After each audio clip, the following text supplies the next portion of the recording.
नमस्कार मित्रांनो, तुमचं माझ्या कुकिंग डायरीज विथ राहुल या चॅनलमध्ये सहर्ष स्वागत.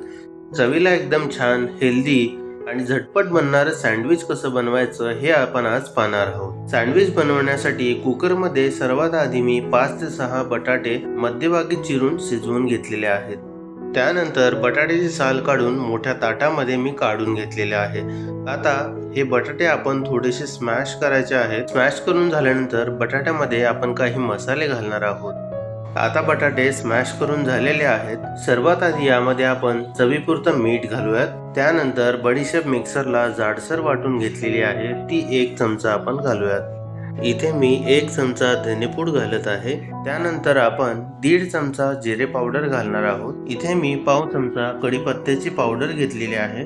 याने सँडविचला छान स्वाद येणार आहे. त्यानंतर 2 हिरव्या मिरच्या बारीक चिरून घातलेल्या आहेत. तुम्ही तुमच्या आवडीनुसार मिरची कमी जास्त करू शकता. आता 2 कांदे बारीक चिरून मी घालत आहे. आता हे सर्व मिश्रण बटाट्यामध्ये व्यवस्थित मिक्स करायचं आहे. मिक्स केल्यानंतर मिश्रण काहीसं अशा प्रकारे दिसणार आहे. हे मिश्रण ताटामध्ये एका बाजूला केल्यानंतर आपण सँडविच बनवायला घेऊयात. त्यासाठी 2 ब्रेड मी इथे घेतलेले आहेत. इथे मी ब्राऊन ब्रेडचा वापर करत आहे. तुम्ही साधा मैद्याचा ब्रेड वापरला तरी काही हरकत नाही. हे पहा, मी इथे दाखवल्याप्रमाणे मिश्रण एका ब्रेडला अशा प्रकारे लावून घ्यायचं आहे. मिश्रण लावून झाल्यानंतर वरून थोडंसं चीज घालू शकता. मी इथे मोझरेला चीज वापरत आहे. तुम्ही या जागी चीज स्लाइस सुद्धा वापरू शकता.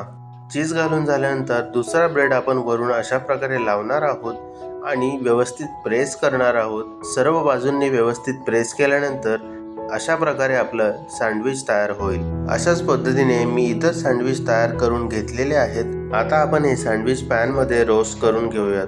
त्यासाठी गॅसवरती पॅन ठेवून मी थोडा गरम करून घेतलेला आहे.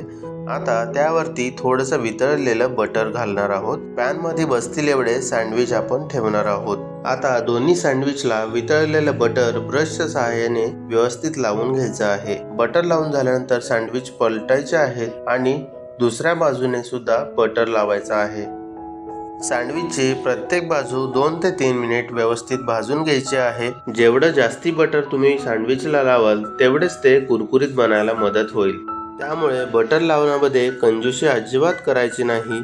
भरपूर बटर लावून सँडविच छानपैकी कुरकुरीत भाजून घ्यायचे आहेत. इथे आता सँडविच छानपैकी भाजून झालेले आहेत. आता आपण ते गरमागरम सर्व करूयात. मी दाखवल्याप्रमाणे तुम्ही एकदा सँडविच करून पहा. तुम्हाला हे सँडविच नक्की आवडतील याची मला खात्री आहे. ही रेसिपी आवडली असेल तर लाईक, शेअर, कमेंट नक्की करा आणि माझ्या चॅनलवरती नवीन असाल तर सबस्क्राईब नक्की करा.